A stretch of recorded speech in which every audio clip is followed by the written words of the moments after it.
years of this tweet and 40 years of this movie being made, no religious sentiments were hurt and nobody had ever complained about this tweet. How does the police suddenly wake up and then say yes? Rapists in BJP, एक बड़ी लंबी list आती है। कहते थे BJP लुच्चे, लफंगे, गुंडे, मवाली, बलात्कारियों की पार्टी है। इसमें अब आतंकवादी भी शामिल हो रहे हैं। अस्सलामुअलैकुम दोस्तों, सुप्रीम कोर्ट के जज ने मोदी सरकार को दिया बड़ा झटका। मोहम्मद जुबैर के समर्थन में खड़े हुए जज साहब दिल्ली पुलिस को भी नहीं बख्शा। नुपुर शर्मा पर लगाए गंभीर आरोप। क्या है पूरा मामला, सब कुछ विस्तार से बताने वाला हूं। लेकिन कर्नाटक हाई कोर्ट के जज HP संदेश का कहना है मुझे धमकी दी जा रही है ट्रांसफर करने की और कर्नाटक में बीजेपी की सरकार है। सुप्रीम कोर्ट के 4 जजों ने कहा था डेमोक्रेसी खतरे में है। कोर्ट में मोहम्मद जुबैर की खबर पुलिस को पहले पता चल जाती है कि जमानत मिलेगी या जेल भेजा जाएगा।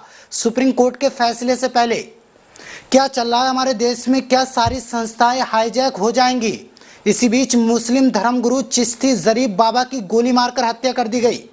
बताने वाला हूं पूरी खबर विस्तार से। दोस्तों, मेरी कोशिश रहती है कि मैं आपको वो तमाम खबरें बताऊं जो इस देश की गोदी मीडिया आपसे छुपाती है।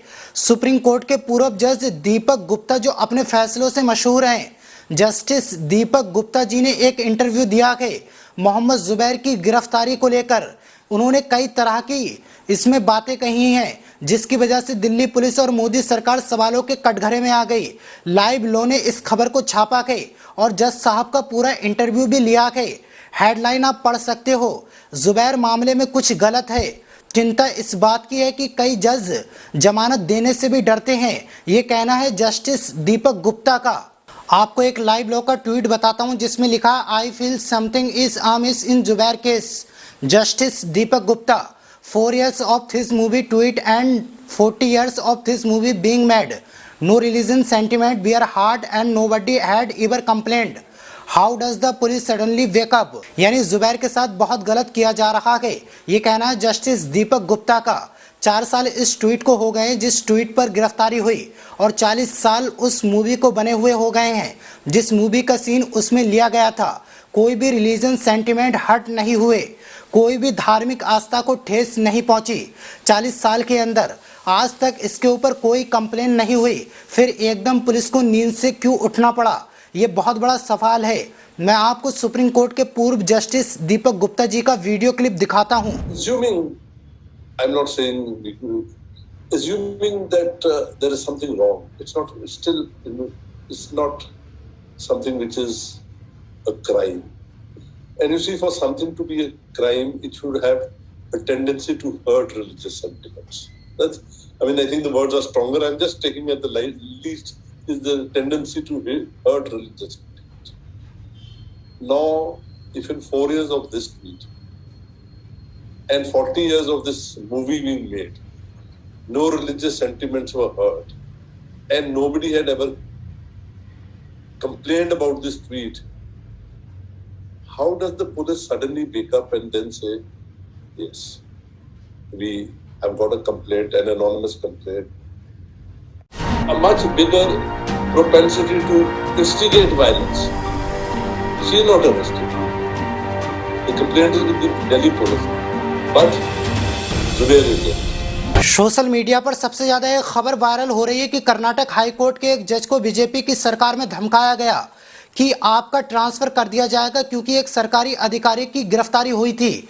उसे कोर्ट में पेश किया गया तो उसके सीनियर अधिकारी ने कहा कि तुम 5 लाख की घूस ले लो और इस मामले को खत्म कर दो।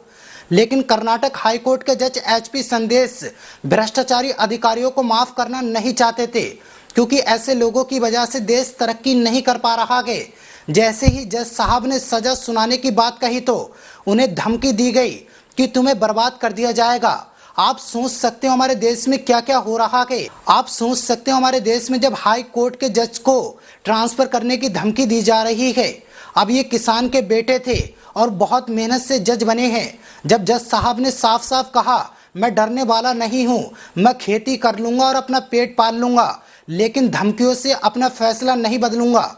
अगर आपको ट्रांसफर करना है तो कर दीजिए, मैं देश के साथ गद्दारी नहीं करूंगा। दोस्तों, अभी भी ऐसे लोग हैं जो देश के खातिर, इंसाफ के खातिर अपनी आवाज बुलंद करते हैं। इसी तरह से सीबीआई ने अपनी आवाज उठाई थी, लेकिन उनके 2 टुकड़े करके भगा दिया गया। देखते हैं इन जज साहब के साथ क्या होता है।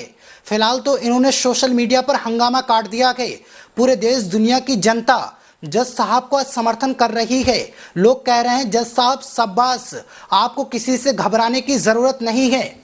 इस देश की जनता संविधान के साथ है, लेकिन कुछ लोग हैं जो जातिवादी हैं, नफरती हैं, वो संविधान को नहीं मानते। विनोद कापड़ी ने लिखा कि कर्नाटक हाईकोर्ट के जज जस्टिस HP संदेश जैसे सिर्फ एक जज भी देश की हर अदालत में हो जाएं तो नेताओं और सरकारों की गुंडागर्दी एक दिन में खत्म हो जाएगी। जज साहब को एक फैसले के बाद तबादले की धमकी मिली थी।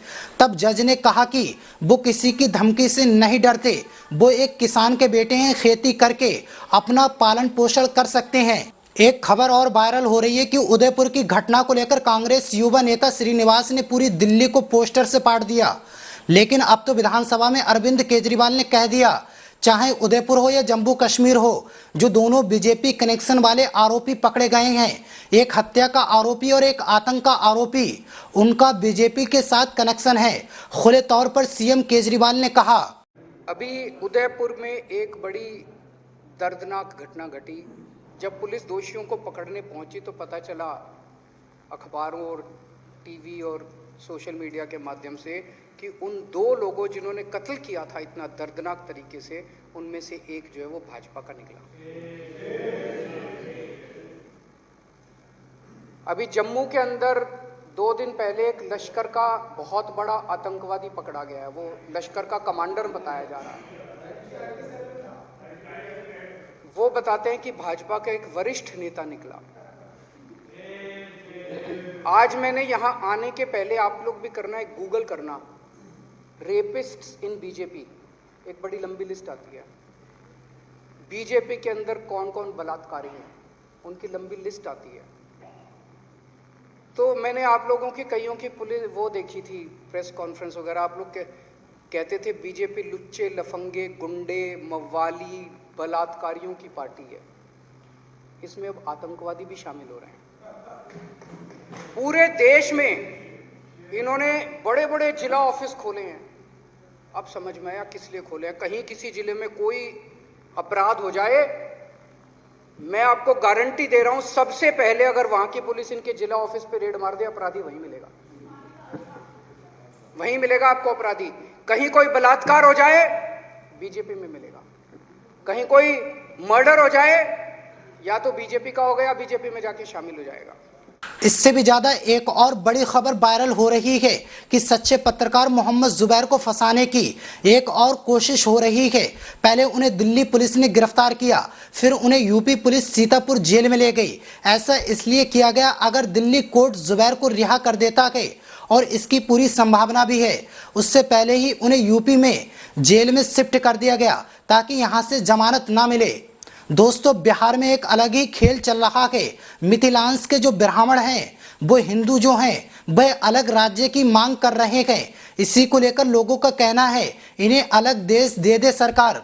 इससे भी बड़ी खबर आपको बता दूं, बिल्डोजर लगातार चल रहा है, लेकिन बड़े बड़े धन्ना सेठों पर नहीं, सिर्फ मुसलमानों पर। यूपी के सहारनपुर में एक मुस्लिम नेता का घर तोड़ा जा रहा है। दोस्तों, अभी की लेटेस्ट खबर आ रही है, आपको बता दूं कि मुस्लिम धर्मगुरु चिश्ती जरीफ बाबा के सर में खुलेआम गोली मारकर हत्या कर दी गई।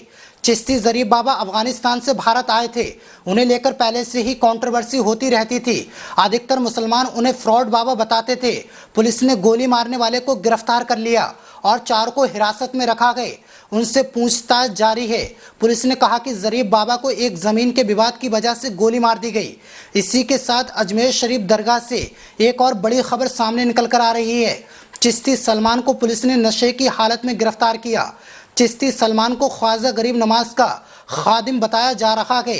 उसे नशे की हालत में पुलिस ने गिरफ्तार किया है।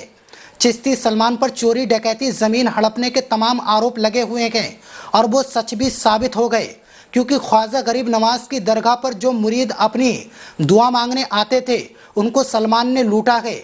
इस खादिम ने अपनी मां को भी अपने घर से धक्के देकर निकाल दिया है। इस ढोंगी इंसान ने ख्वाजा गरीब नवाज का नाम बदनाम किया है। इसको कड़ी से कड़ी सजा मिले। मुसलमानों, आप भी ऐसे फ्रॉड बाबा से होशियार हो जाओ, हो सकता है ऐसे लोग आपके आसपास हों। बहरहाल दोस्तों, जी न्यूज़ के दलाल पत्रकार के लिए जिस तरह से आज गोदी मीडिया अपनी छाती पीट रही है, अगर मुसलमानों को अपने पत्रकारों को बचाना है तो उन्हें सपोर्ट करना पड़ेगा। बाकी आप जानते हैं, देश की दलाल मीडिया जो फेक न्यूज़ फैलाती है, उनके साथ सरकार और उनके अंधभक्त हैं। जो मुसलमान पत्रकार हैं जो आप तक सच लेकर आते हैं, उनके साथ आपको खड़ा होना पड़ेगा। लेकिन इन सभी खबरों के बारे में आपकी क्या राय है, हमें कमेंट बॉक्स में ज़रूर बताना। मिलते हैं किसी न्यू अपडेट के साथ, तब तक के लिए अपना और अपनों का ख्याल रखें।